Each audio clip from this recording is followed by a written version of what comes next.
तो दस्त है दरिया भी न छोड़े हमने, दस्त तो दस्त है दरिया भी न छोड़े हमने, बहरे जुल्मत पे दौड़ा दिए घोड़े हमने।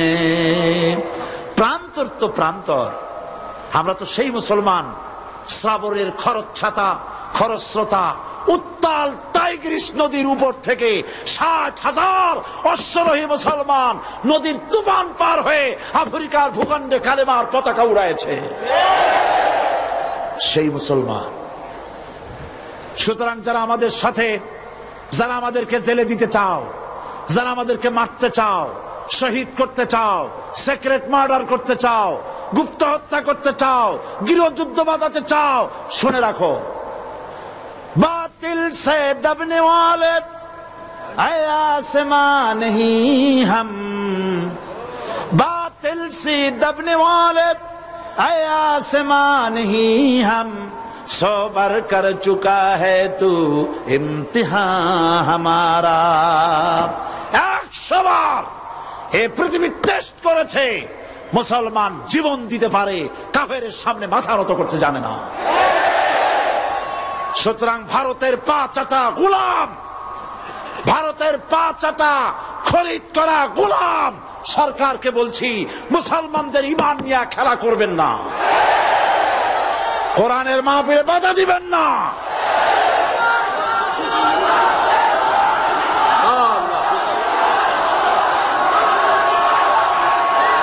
আল্লাহ রাব্বুল আলামিন মুসলমানদেরকে বিজয় দিবেন ইনশাআল্লাহ।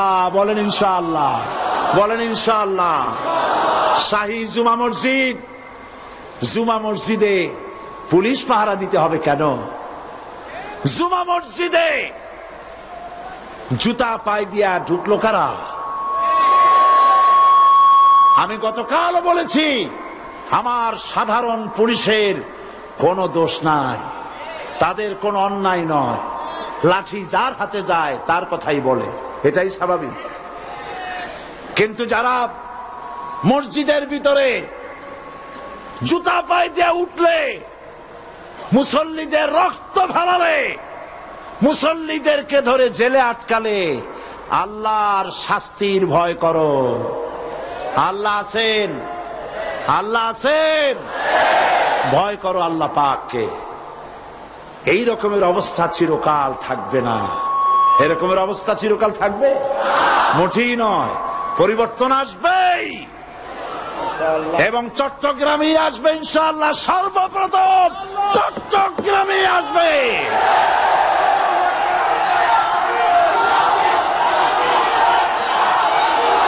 আজ আপনারা দেখতে পাচ্ছেন না, আপনারা দেখতে পাচ্ছেন না, স্টেডিয়ামের ভেতরে বীর চট্টলার 1400 বছর আগের খাদিজা আয়েশা দিয়ে এই স্টেডিয়ামের ময়দান 50,000 উপর মেয়ে লোক দিয়ে ভরে গেছে। এই দেশকে কেমনে থামাবা? এই দেশকে ভারতের গোলাম বানাইতে পারবা না। ইরানে যখন ইসলামী বিপ্লব হয়েছিল, মহিলারা রেজা শাহ পাহলভী তার সেনাবাহিনীকে পাঠায় দিয়েছিল, কামানের গোলা দিয়া উড়ায় দাও। হাজার হাজার মা বোনেরা, পুরুষেরা মিছিল করছে, মায়ের কোলে বাচ্চা, মায়ের পেটে বাচ্চা, মায়ের ঘাড়ে বাচ্চা, কামানের গোলায় শত শত শহীদ হয়ে যাচ্ছে। পিছন থেকে কেউ পালায় না। সমুদ্রের ঢেউয়ের মতো একটা ঢেউ এসে আছড়ে পড়ছে, ঢেউগুলো পিছনে অ্যাবাউট টার্ন করে ফিরে যায় না, সব ঢেউ একটার পর একটা আছড়ে পড়ে উপকূল ধ্বংস করে দেয়। 200-300 শহীদ হয়ে গেল। পেছন থেকে নারীরা পালাচ্ছে না, মেয়ে লোকগুলি লাশের উপর দিয়ে চলে আসতেছে।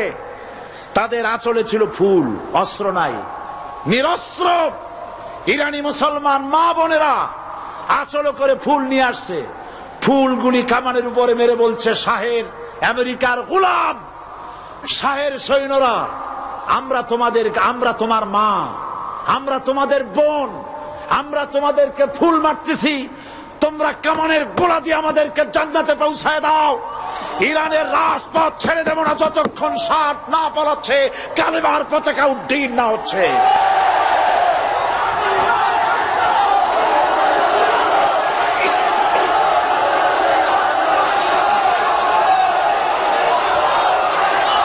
সুতরাং ভারতের পাঁচটা গোলাম সরকারকে বলতে চাই, আজকের এই দৃশ্য চোখে দেখো, তাকায় দেখো, যদি প্রয়োজন হয় চট্টগ্রামের মা বোনেরা ঘর ছেড়ে রাস্তায় বেরিয়ে আসবে। ঢাকা, সিলেট, খুলনা সমস্ত শহর বাংলাদেশ অচল হয়ে যাবে।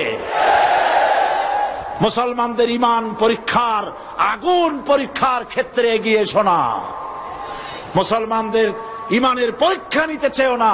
আল্লাহর দ্বীন বাংলাদেশের জমিনে প্রতিষ্ঠা হবেই হবে ইনশাআল্লাহ। সেই সুযোগ আল্লাহ যেন দান করেন, বলেন আমিন। সুতরাং আল্লাহ পাকের লা ইলাহা ইল্লাল্লাহর কালেমা, এই কালেমা প্রতিষ্ঠা করার জন্যে রক্ত দিতে হতে পারে, জান দিতে হতে পারে, শহীদ হতে পারে, প্রয়োজন হলে সকলকেই ওই পথে যেতে হবে। তারপরেও বাংলাদেশে কোরআনের রাজ কায়েম করতে হবে।